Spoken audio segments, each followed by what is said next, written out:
ফরিদপুরের ফরিদ আর দিনাজপুরের দিনা, এরা দুইজন চট্টগ্রামের বাদামতলি থেকে 2 টাকার বাদাম কিন্না টিপতে টিপতে তাদের মধ্যে টিপিস টিপিস হইয়া যায়। এই দুইজন সিলেটের বিয়ানীবাজার গিয়া চিন্তা করে দুইজনের বিয়া করবে। এই বিয়া উপলক্ষে মৌলভীবাজারের মৌলভী, মুন্সিগঞ্জের মুন্সি আর মহিলাদের পক্ষ থেকে নোয়াখালীর বেগমগঞ্জের বেগম সাহেবারে দাওয়াত করছে। এদিকে ফরিদপুরের ফরিদে কিছুই নাই, তবে ফেনীর ছাগল নাই আর 2টা ছাগল ছাড়া। এরপরে আর চলাফেরা ছিল চাপাই নবাবগঞ্জের নবাবের মতো। টাঙ্গাইল থেকে একখান তাঁতের শাড়ি, রংপুর থেকে রং, আলতাদিঘি থেকে আলতাইন্না দিনারে বিয়া করে ফলাইছে। এদিকে দিনার বাপ সিরাজগঞ্জের সিরাজে মিয়া ছিল মেলা টাকা পয়সার মালিক, কারণ রংপুরে ছিল তার রঙের ব্যবসার, সুনামগঞ্জে ছিল তার বহুত সুনাম। এই মিয়া চিন্তা করছিল তার মাইয়াটারে জাকজমক কইরা বিয়া দিবে, যেমন মাগুরা থেকে মাগুর মাছ, সাতক্ষীরা থেকে 7 মণ দুধ, কুড়িগ্রাম থেকে 20টা খাসি আর গাইবান্ধা থেকে 1 ডজন গাই আইনা, বরিশালের বরিনারু বানাইয়া, লালমনিরহাট থেকে লাল রঙের শাড়ি কিন্না, যশোর বেনাপুল থেকে বেনারসি আইনা, খুলনার বাগের হাটের বাগের মতো একটা পোলার লগে তার মাইয়ারে বিয়া দিবে। কথা বলেন, কথা বলেন।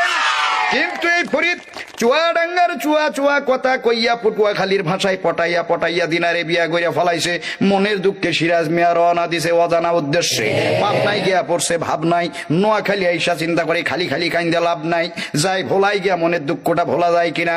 ভোলা যাওয়ার পথে মাঝখানে বরিশালের ঝালু কাটিতে আইসা বেটার মনের ঝালটা আরো বেশি বাইরে গেছে। বলেন বাপরে বাপ, এ কথা বলে না, যারা বলেন ঠিক না বেঠে। এই খবর তো আর ঢাকা শহরে ঢাকা রইল না, খবরের কাগজ পত্র পত্রিকায় ছাপা হয়ে গেল। তার আগে এই ঘটনা চলে গেল জামালপুরের জামালের কাছে। জামালপুরের জামাল ময়মনসিংহের মমিনের মাধ্যমে ঘটনা জানাই দিয়েছে মানিকগঞ্জের মানিকের কাছে। মানিকগঞ্জের মানিক এত খারাপ লোক মনে হয় জন্মের সময় তার মুখে মধুপুরের মধু পড়ে নাই। এই বেড়া করছে কি এই ঘটনা জানাই দিছে গোপালগঞ্জের গোপালের কাছে।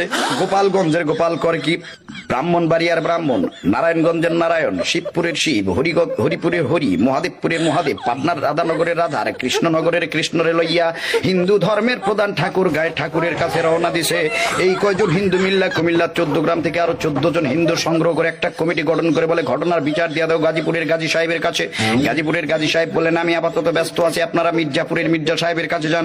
মির্জাপুরের মির্জা সাহেব বললেন আমার নাতি নরসিংদীর নরাদম শেরপুর থেকে 100 চিনি চুরি করিয়া বগুড়া সারিয়াকান্দি থানায় আসামিদের মধ্যে সারিবদ্ধভাবে দাঁড়ায় রয়েছে, আপনারা আপাতত হাজীগঞ্জের হাজী সাহেবের কাছে যান। হাজীগঞ্জের হাজী সাহেব বললেন ফরিদপুরের ফরিদার দিনাজপুরের দিনাজে বিয়াটা করছে, এটা শরীয়তপুরের শরীয়ত মোতাবেক ঠিক আছে কিনা। যদি ঠিক না থাকে তাহলে মেহেরপুর থেকে মেহের আলীর ডাইকা পাঠাও, এর খাগড়াছড়িতে পাঠাই দাও। সেখান থেকে কমসে কম 5 থেকে 6টা ছড়ি আইনা ফরিদ নামের পোলাটারে সিলেটের শায়েস্তাগঞ্জ নিয়ে ভালো কইরা শায়েস্তা কইরা নিয়ে আসো। চিল্লাই কোন ঠিক না বেঠি। এমন সময় এই ফরিদ তার বাল্য বন্ধু কিশোরগঞ্জের কিশোরের কথা মতো বরগুনায় একটা গুণাতার ফ্যাক্টরিতে চাকরিতে ঢুকছে। বর্তমানে ফরিদ মেলা টাকা পয়সার মালিক, তার চাল চলন দেখলে মনে হয় রাজশাহীর রাজা যাইতে আছে। নীলফামারী থেকে নীল রোগের একখান ছুটি পাঞ্জাবি কিনা সৈয়দপুরের সৈয়দ আলীর মোড়ে আইছে চা খাইতে। সেইখানে গিয়ে দেখা হয় জয়পুরহাটের জয় নামের বন্ধুর সাথে। জয় বলে বন্ধু চলো আমার বান্ধবী রানীনগরের রানীর বাড়িতে যাই। রানীনগরে যাওয়ার জন্য ট্রেনে উঠছে টিকিট ছাড়া, যার কারণে জয়পুরহাটের আক্কেলপুরে এসে আক্কেল সালামি দিয়া ঘাট ধাক্কা খাইয়ে নাইমে গেল শান্তাহারে শান্তার বাড়িতে। শান্তা বলে দৌড় মারো নওগাঁর নেয়ামতপুর থেকে কিছু আল্লাহর নেয়ামত দেখে আসো। নেয়ামতপুরের দরবেশ বাবা বললেন এই মুহূর্তে দৌড় দাও জয়পুরহাটের কালাই থানা থেকে কমসে কম 5 থেকে 6 কেজি কালাই কিনা খেতলাল থানার লাল খেত পাড়ি দিয়ে দাও, ফকির মিসকিনদের মাঝে বিতরণ করে দাও। আর এই কালাই কেনার জন্য দরকার হইল একখান ধামা, আর এই ধামা কেনার জন্য ফরিদ আসে আমার নওগাঁ ধামইর হাটে। জিজ্ঞেস করলাম দোস্ত কি খবর। এবার ফরিদ উত্তর দেয় ওরে চিন্তা কিসের মিয়া, বিয়া শাদী সবই হয় খোদার হাতে দিয়া। আর এই ঘটনা শুনলাম আমি তানবীর সরকার পাবনার ঈশ্বর দিদিয়া। জোরে কোন মারহাবা, আরো জোরে বলেন মারহাবা। কথা বলেন ঠিক না বেঠি।